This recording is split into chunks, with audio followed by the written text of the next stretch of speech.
Hi, this is Larry Miller. Well, it's now just about 40 years since the so-called Summer of Love in San Francisco, where we saw the rise of the hippie, the beginning of underground alternative progressive rock radio on KMPX FM, and the release of the first album by the Grateful Dead. I began doing the all-night show on KMPX on or about February 17th, 6 hours a night, 6 nights a week. The station was mostly foreign language at the time. And after a new program director arrived on April 1st, we were able to switch over to become the first full-time FM alternative rock radio station. About a month after my all-night show on KMPX was launched, on March the 17th, KMPX had the pleasure of presenting the world premiere on the Grateful Dead's first album.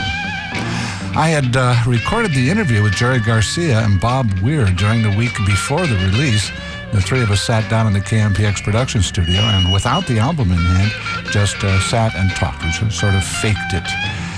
On the evening of the 17th, I went to the big record release party and got a copy of the album and then headed for the station. At midnight, I played the taped interview and then played the album along with that for the first time on the radio. And now, here is part one of that interview.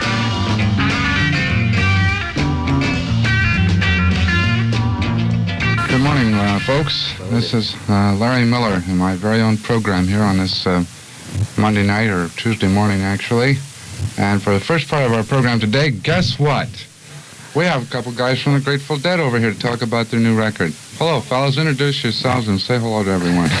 This is Jerry Garcia, and this is a recording. This is Bob Weir, and, how it is, just how it is. All right. The rest of you didn't make it, apparently. Who are the other members of the Grateful Dead that you can introduce in their absence? Well, there's Phil Lesh. Phil Lesh? Yeah, he's the bass player. He's the bass player. He's not here. Phil Lesh is a bass player and he's not here. Right, and there's Billy Kreutzmann. Bill Kreutzmann, who is the drummer and is also not here. Bill Kreutzmann is your drummer. Right. And he's also not here. Right. And then there's the redoubtable Pigpen, who is also not here. Redoubtable Pigpen, who is also not here. And he plays the organ and harmonica frequently. And the face. He and sort of stands there and goes, right? Right. Right. I noticed that. He also does some sort of elephantine pirouettes around. Hooray, let's hear it for Pigpen. Yeah. Pigpen is getting you into more magazines and into more things, just because people walk up with a camera and they say, no. There's a click. Right. And they take a picture and then somebody writes an article about hippies or car thieves or anything they write an article about that has to do with anything. They wind up throwing Pigpen's picture in. They always have Pigpen there. We'll talk to you some more about Pigpen and the name of the group, where you got that from, and all sorts of things about yourselves as we go along this morning. You have a new record, and it's called... What's your new record called, Jerry? Which one, the single or the album? Yeah. Well, neither one. Let's see. The album doesn't have a title. It's album, no title. It just says Grateful Dead on the front of it. Got some pretty pictures on it. And yes, I saw the album title. It has a sun thing. Those pictures of an explosion on the surface of the sun in color. And it's 100 million miles or something. Right. Some enormous figure, celestial. Distance. Yeah, we do. That serves as just sort of a background thing. Right. Kelly of Mouse Studios did the collage there. Mouse did the lettering on it. And all the layout in the back, so forth. The pictures are by Herb Green, famous rock and roll photographer. Of Herb Green fame, of course. Right, Herb Green fame. And it's pretty good. It's pretty good. Looks pretty good. What are you doing? You play lead guitar, Jerry, don't you? Yes. Right. What are you doing? I play rhythm guitar. You play rhythm guitar. Who does most of the singing on the album? I guess I probably do. You do? You play lead guitar and you sing lead? Yeah. I sing a lot of the lead. Pigpen's. Well, we all sing some lead, and we all also sing parts. I'd say on this album, these particular songs, which is about like one of our sets in terms of the way it's laid out and in terms of, who sings what and so on. It's, I sing most of the material on it, I guess. Bob sings lead on 2 songs and Pigpen sings lead on 1 or 2 or something. Now, you've picked off one of these to use, or a couple of these to use as a hit single. Right. And I say hit because, of course, That's the whole purpose of the single. That's the whole purpose, right. And while actually your hit single is where it's going to be getting its most important exposure is over there on the money side of the radio band, on the AM side. Right. And we'll be, of course, playing the album over here, which they won't do because they don't know where it's at. Right. But in any case, we are interested in what you have released as a single. We'd like to probably listen to that first. Well, the single is The Golden Road Mhm. to Unlimited Devotion in parentheses. Unlimited? Right, Unlimited. Unlimited. Was unlimited. Right. Mm-hmm. And that's the one that was this was recorded after we recorded the body of the album, and the actual song is a new song. We were thinking of a single. We were thinking specifically of a single, and we were just playing around and came up with some nice changes, and cooperated on the entire thing, and came up with The Golden Road, which is a good song. I mean, it's like really fun to sing and fun to play and everything like that. And it's a good single. It seems like a good single. It's, whatever that is, we thought that it would be a good single. We even got a chance to hook it up some in the recording session, which Right. we didn't do on most of the album. Right. Oh. This is the only one that has any kind of recording stunts on it. So like there are 2 flat top guitars and 3 electric guitars and so forth. 4, like everybody's got twice as many voices as normal. Massive And, sound. Right. It's a massive sound trip. I can't wait to hear it. Let's listen to it right now. See that girl barefoot in the lawn, whistling and singing, she's a carry-on, and laughing in her eyes, dancing in her feet. She's a neon light fine, and she lives on the street. Hey, hey, hey, coming by every day. Hey, hey, hey, coming by every day. Well, everybody's dancing in a ring around the sun. Nobody's finished, we ain't even begun. So take off your shoes, child, take off your hat, shine your wings and fly to habitat. Hey, hey, hey, we're coming by every day. Hey, hey, we're coming by every day. Oh, it's a hit, by golly. Boy, Crashing upwards, zooming up to the top of the charts to become, yes, number 1. Number 1, folks. And then you'll all be rich, and you can, buy some new clothes and get haircuts and straighten up a little. Sure, maybe get ourselves together a little FM station. Who knows? I don't know, most of the rock and roll musicians, out of this scene, sort of have the feeling that they want to make some money playing rock and roll and then head for the woods in a couple of years. Well, that's not my feeling. What do you want to do with it? I don't know. I don't even care about the money. I mean, What is it, power? no. It's something to do. It's something to do. Playing Oh, music is the thing I do. Hmm. It's just nice to be successful at it. That's the thing that's new and different and odd. That's the fun part of the rock and roll game. Right. As long as you're going to be playing a big... Actually, in a way, you're in a time and space environment here that affords the opportunity to be very, very far out and still, at least maintain yourself while you're doing it. And be very experimental and at the same time keep that old pocket, little pocket money. The support. It's just like having a patron. Mm-hmm. Like I've been having a patron in the old days. That's Golden Road. That's been released already, hasn't it? As a single, and it's been. It's released, I guess, as of today or tonight or sometime soon or maybe yesterday. The next song we're going to listen to is called "Beat It On Down the Line." Beat it on down the line. Come on down the line. I mentioned the fact that Jesse Lone Cat Fuller singing. Well, folks, here it is. The Jesse Lone Cat Fuller hit, "Beat It On Down the Line," with the Grateful Dead.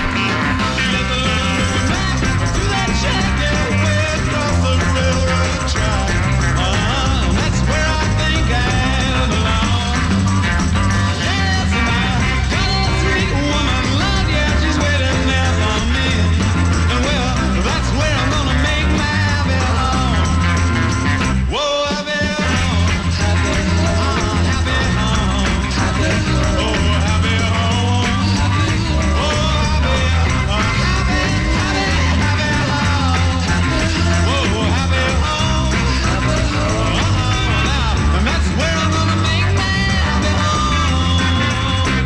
screaming and shrieking. It took 5 or 6 of you to do what Jesse Lone Cat Fuller does all by himself.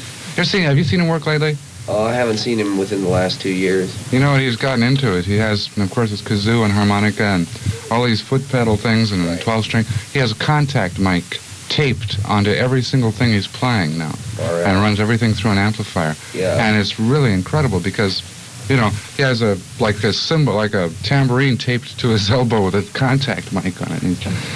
He's electrified himself. He's fantastic. Like Jesse Fuller. Really a remarkable guy. Jesse, the Lone Cat. Right. Electric music. Tell me some history about the Grateful Dead. I just got here. Probably most of the people listening say, well, I know all that, but I don't know that. I've been here since October, and I haven't been paying any attention, so I don't know anything about you guys. So tell me something about the band. We've been here since around, I guess, a year before. Early birth. We haven't been paying much attention either. Not too much. We all come from diverse backgrounds, and we've been a group for about almost 2 years. Right. And it's been a complete blank for the whole 2 years. Total blank. Not to mention the years before. You're not all hung up with a lot of motivations and things like that. You just play No, music and none have a nice time. whatsoever. We remain pure and uncomplicated and totally unmotivated, right? You avoid such conflicts as the conflict between being commercial and being not commercial. We don't recognize any conflicts. Right. Right. Beautiful, beautiful. As a matter of fact, probably the elimination of all dualities, right? Right. Conflicts between right and wrong. Exactly. That was a lousy guitar solo. What do you mean it was a lousy guitar solo? It wasn't even a guitar solo, right? It was an extension of my mind. What do you mean my mind's lousy? Right? There you is go. no such thing as a lousy mind. A whole new way to play rock and roll music. I like that. Here, listen. Sitting on Top of the World is an old country and western song. Yeah, it's also an old blues song. It's an old almost everything song. It's a blues. It's the way we do it is a extrapolation of. It's fast, is what it is. It's not like it's not the traditional way to do it. It's not even the country way to do it. It's just our way to do it, which is like a little of them all. The next step. Well, I mean, it seems silly to say things about songs when you're going to hear them. I mean, anything we say about it doesn't in any way change the way it sounds. Oh, I thought you might like to say things like, note how, what's his name, gets those little notes in there. Well, I would say listen like closely that. to the bass lines. Listen closely? Listen closely to the bass lines. Those of you who have good radios with good bass responses, because Phil is really an incredibly good bass player. All right. With that, we'll listen to Sitting on Top of the World. The Mississippi River, so big and wide. The blonde-haired woman on the other side. Now she's gone, I don't worry. 'Cause I'm sitting on top of the world. I worked all summer, spring and fall. Blonde-haired woman cost me it all. Now she's gone, I don't worry. 'Cause I'm sitting on top of the world. Sitting on Top of the World. I like that very much. I should have had... I kept listening to hear a dobro guitar coming in with one of those old... what was that cat's name? Buck Graves or something? Buck Graves, right. Yeah. Uncle Josh. Uncle Josh, or a little mandolin picking or something in there. There's a very nice feeling to that song, but it wasn't. I'm not saying it was necessarily bluegrass sounding, but there's just something. It has that. Same sort It of, has that. I was warm thinking of feeling. adding a banjo track to it. Somebody in the band plays good five-string banjo. Yeah, me. You? All I tell you, as I was about to say a minute ago, I came here to San Francisco and spent 5 or 6 months just absorbing things and just watching. In other words, on the bum. Right. And Just like I've everybody. said, by George, I've got to go out and get a job. Would you like to interview me? And I got this job here at KMPX in the middle of the night. Wow, I'm meeting all kinds of people now, and it seems to be doing it all right. I think the music does all the work for me, because unfortunately, at this point in the history of rock and roll music, it's the first time that there's been enough really genuinely good stuff recorded to think about programming quality rock. That's and, true. And to free yourself a little bit. AM stations are still on the same trip, whatever it is. It must be so exciting to have your own radio show. No, it's not. Actually, I've just been put on, folks, and I didn't even realize it. You gotta watch out for that kid. I, He may look innocent, but he is. there lurks the mind of a fiendish rascal. Congratulations. There aren't many of us left. This next one, I wrote down on a piece of paper here, coal train and snow. Right, well... That must mean something different than what I... That's close, that's close. The actual thing is cold rain and snow, but coal train and snow is okay. Yeah. It's in a mode. A mode? Coal train would like it. Aha, Maybe wouldn't. Who knows? You just touched on one of my favorite subjects, modes. Modes. Well, this isn't a mode. This is a very straight mode. Is this like... It's a traditional song. Banjo like, tune, as a matter of fact. In other words, it's your European Appalachian type of mode rather than your Indian type of mode. Right. What a concise and clear grasp of things I had there. Just that little instant. They both contain the same elements. They're both the modes are not that different in the mode and the Appalachian type mode. Whatever.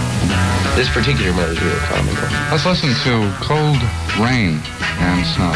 Well, she's coming downstairs, coming back her yellow hair.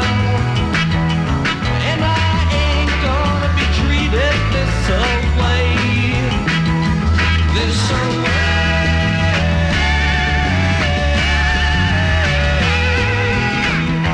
And I ain't gonna be treated this way.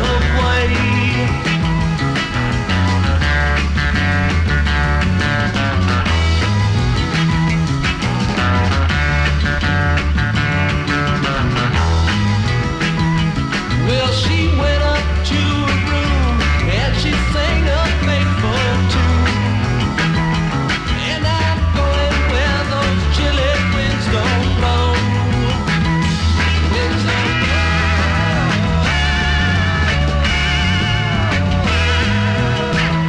And I'm going where those chilly winds don't blow. All right, Cold Rain and Snow. That has a familiar sound to it. That's taken from traditional material, isn't it? Yeah, this song is a traditional song, Cold Rain and Snow. It's a fragment, ballad fragment from Aubrey Ramsey, and earlier from Rufus Crisp, I think. And it's, like I say, it's only a fragment. It's not a complete ballad. Most of a lot of our material is traditional. Because we use the words as a format is all, and the words are nice. Those traditional lines are really nice, and we just like do the arrangement and the melody, so forth. And also we haven't copywritten any of the words in these things. The things that are traditional, we've left them traditional. Those which are, and the things that are authored previously, even if our version is somewhat different. We give credit to the people who are doing it. That's nice to see. Well, it used to be such a famous burn in the folk music days. Oh, yeah. Well, for example, there's a record out now by a group here. They do one side of it. It's called The French Girl. It's a Daily Flash. The flip side, they do Green Rocky Road, and they credit themselves with the authorship of it, which is incredible because there have been about, I guess, a dozen or more recordings of this in the last 5 years. Yeah. And everybody that records it credits himself with it right down the line. And it's the farthest back I've been able to trace it is to Len Chandler, who I think picked it up from kids in the street, which would mean he collected it from traditional sources himself. Right. But I don't think Len Chandler has ever been credited with Green Rocky Road on any record anywhere, which is really, really far out. Not only because he might have, been in line for some royalties as a result of, putting it together. Right. But just as a simple matter of the fact that Len Chandler is a pretty significant musician and performer, and about 4 people know about him. Right. That's really well, something. The thing about traditional material is like it's the way you do it, the performance and the arrangement and so forth. Like most of the groups that are doing traditional material aren't doing it in anything like traditional form. Yeah. And in traditional music, at any rate, the form is the whole thing. The material is sort of it doesn't really have that much to do with it. But nonetheless, it's nice to leave that stuff in the public domain rather than. Yeah. I mean, how can you possibly copyright stuff that's been around for 100 years or something like that? I always have myself a very warm and empathetic feeling towards anybody that is doing rock now. It comes from a folk background or from traditional folk, or is interested in it. Has some of that. I think it gives the musicians and the performances a lot more depth, which is because I've been a folk music nut myself for a number of years and so forth. And I like to hear things like that started out as maybe I'm trying to think of some name, trying to sound coherent. Something that started out as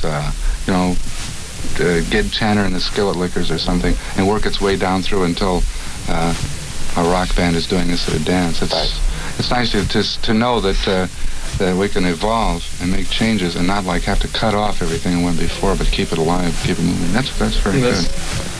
Is making rock and roll an extension of the older forms of folk music? Well, older forms of folk music, their original position in the the societies, is folk music is really popular music.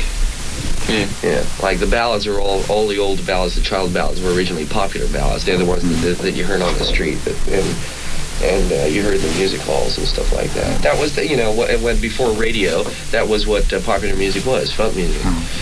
And it's all music. I kind of look at rock and roll bands kind of like electric jug bands.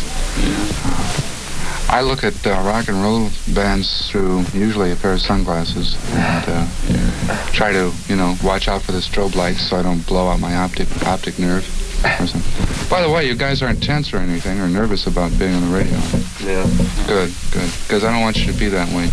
I've interviewed everybody, of course, in the business by now, except yourselves, and I always try to make people feel relaxed at home and feel comfortable. Because I think that's... I also do it on tape so I can edit out the dirty words so you can feel free. We were in a clean show. If you can, well, no, we don't. Oh, I see. Well, let's get on to another. You want to play another song off the record? I'd like to. Let's listen to. I have Schoolgirl written down. What's the full title? Good Morning, Little Schoolgirl. Good morning, little schoolgirl. Good morning, little schoolgirl. Can I come home with you? Tell your mother and your papa I'm a little schoolboy too. Come on now, pretty baby, I just can't help myself. You're so young and pretty, I don't need nobody else. Good morning, little schoolgirl. Can I come home with you? Don't you hear me cry?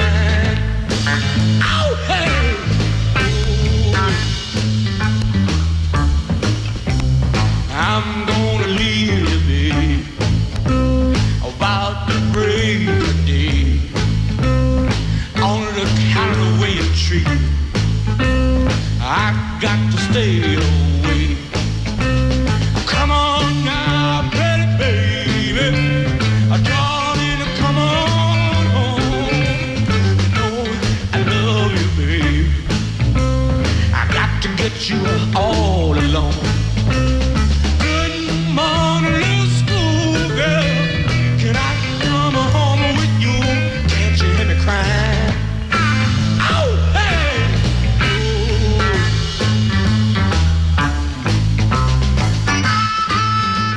Once again, the Grateful Dead on our program this morning, and a song especially for all the dirty old men in the audience. Good morning, little school. The Clean Young Girls also. The Clean Young Girls. Clean Young Girls. Well, it certainly is nice to have this record here on the program. I don't know if we're getting this first or not. I would not want to be so obnoxiously ego-bent as to scream on everybody and say, "Ha-ha, we got it first, we," and all that, because that's what's led to the decadent state of radio as it is now in the world. But I would like to say that it's very nice. Credit is due, after all. I mean, if you have got it first, why? I think we probably do. The main thing I'm excited about is that aside from little bits and spots of programming that occur on other radio stations sort of once in a while, this is probably the only place where you'll hear continuous exposure in depth and in width and that's what length. That's what I've been told. That it's nice to be able to hear somebody's album that you don't hear anyplace else unless you go out and buy it. Somebody, like, well, one of the things that happens here regularly, maybe you know something about this, I wanted to ask you. Sure. Every once in a while, somebody will call up and they'll say, I'd like you to play Rolling Stones, Let's Spend the Night Together. And I'll say, okay. And they'll say, you mean you can play that? I say, well, I don't see any reason why I can't play it. And then they say, well, doesn't somebody tell you, you know, what you can play and can't play? And I say, no, the station management has left the door open for me to develop the program. And I don't know of any official, you know, agency that comes around and says, play this, don't play that. The only thing is BMI and ASCAP will put out a restricted list, which will have to do with publishing rights, but never with whether material is questionable. Now, do you know anything about that? No, I would imagine that it would be something like the FCC if they have some kind of like morality code or some. But I mean, it's just, you know, that whole thing about, you know, like they're not going to play a song because they think there's something suggestive in the lyrics. Well, just because Ed Sullivan's not ready, that doesn't mean I'm not. I mean, you know what I'm talking about. Well, yeah, but if you saw the Rolling Stones on the Ed Sullivan show, they got the point across. Oh, there was no doubt about that. I think Mick Jagger more than compensated for the fact that they changed the lyrics by driving all the young girls in the audience completely out of their trees. That was pretty well done. The Rolling Stones, I'm very impressed with. I didn't pick up on them until the Aftermath album. And at that point I said, what? The Rolling Stones are out of sight because they're broadening their musical idiom so much. Yeah, that's quite a lot. You know, it's Between Buttons has a lot of amazing stuff on it. Cream Puff War is almost a silly title for a song, if I may say so. What does that really mean? Well, the title for the song came after the song. I already developed the idea. This is the only song that I claim total. This is mine from beginning to end. I actually wrote it, and we were down in L.A. I was writing. I had the changes worked out in the bridge and a first verse, but I didn't have a second verse. I didn't really. The whole thing was just meandering along. And Pigpen said, "Let's call this song Cream Puff War." So, or you did. Somebody did. At any rate, the title. Then it's just like, you know, it doesn't really mean anything particularly. It's just the name of the song. It's like, did you ever read Through the Looking Glass for Alice in Wonderland, where they have a thing about something and then the name of it and the name of its name and so on, so that the thing is like named several times removed from the actual thing, not in any way relating to it. Well, you know, we kind of name our songs that way. Yeah. And so Cream Puff War is the name of that song just because it was the name that happened to be around, and then later on I started working it into the lyric as the last line. It seems to mean something, but... After what Dylan's done in those same lines, it's not necessary to have your song title have anything to do with the song if you don't want to. No, really. It's an outmoded idea. Yeah. But it's a way of identifying the song by what it sounds like, you know, so you take a line out of the song and call the song it. I'd like to listen, and everybody listen. Let's all listen to the Cream Puff War. Wait a minute, what you doing with your time? Oh, yeah, it's rumors of that must stay behind. Yeah. Well, can't you see that you're killing each other slow? When you're both out in the streets and you got no place to go. Your consequences are getting to be ignored. So go Wales and continue your Cream Puff War. And that's the end of part one of the interview that was originally aired on KMPX FM in San Francisco on the all-night show, March 18th, 1967. I'm Larry Miller, and the good news is that I was able to find this tape in a box in the basement and to be able to present it once again after some 40 years. The not-so-good news is that part two of the original taped interview covering side two of the album was unfortunately lost and is no longer available.